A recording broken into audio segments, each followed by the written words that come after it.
네, 안녕하세요. 또 한 주 동안 잘 지내셨죠? 오늘은 또 무슨 얘기를 해드릴까요? 그림책 중에 1000개의 사과라는 책이 있습니다. 똑같은 사과 하나를 놓고 보는 사람의 경험과 입장에 따라서 사과에 대한 생각과 해석이 다르다라는 그런 내용을 가진 그림책인데요.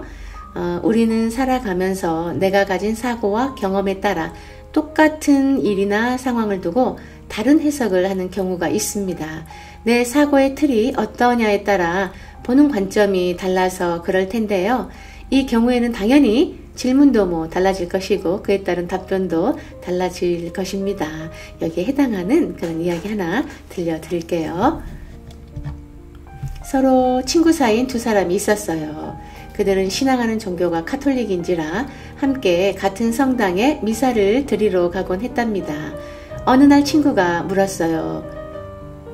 너는 기도 중에 담배를 피워도 된다고 생각해? 그러자 함께 가던 친구가 대답을 했습니다. 글쎄, 신부님한테 한번 여쭤보자. 그들 중 한 친구가 먼저 신부님을 만나 물어보았답니다. 신부님, 기도 중에 담배를 피워도 될까요? 당연히 신부는 정색을 했지요. 기도는 신과 나누는 엄숙한 대화입니다. 절대 그럴 수는 없지요. 친구로부터 신부님의 대답을 들은 다른 친구가 말했어요. 그건 자네가 기도 중에 담배를 피우면은 안 된다는 생각을 하고 질문을 잘못해서야. 내가 가서 다시 여쭤보겠네. 이번에는 다른 친구가 신부님을 만났을 때 물었어요. 신부님, 담배 피우는 중에는 기도를 하면 안 되나요? 신부는 얼굴에 온화한 미소를 지으며 말했습니다. 기도는 때와 장소가 필요 없습니다. 담배를 피우는 중에도 기도는 얼마든지 할 수 있는 것이거든요.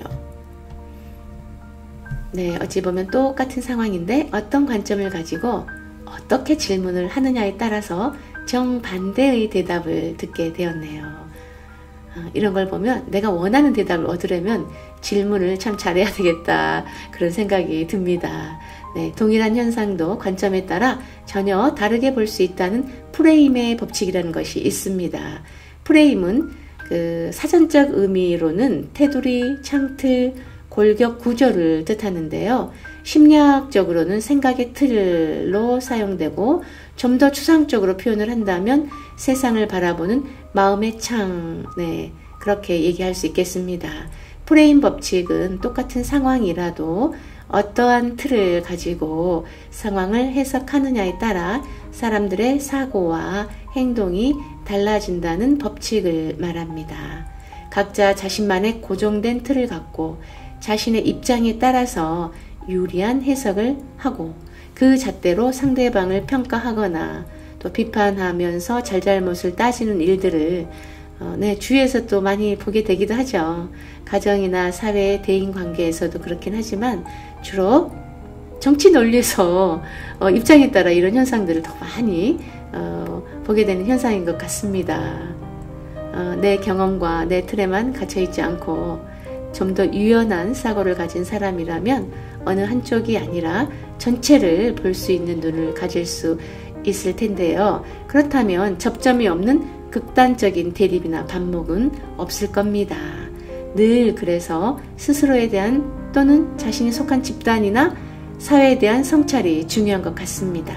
나는, 우리 사회는 어떤 프레임에 매달려 있지는 않은지 스스로 점검하면서 또 다른 각도로 생각해 보기도 하고 고정된 내 프레임으로 인해서 누군가 고통을 받고 있는 것 아닌지도 생각한다면 개개인의 인생사는 물론 다양한 생각을 가진 사람이 함께 조화롭게 살아가는 그런 세상이 되지 않을까, 네, 그런 생각을 해봅니다.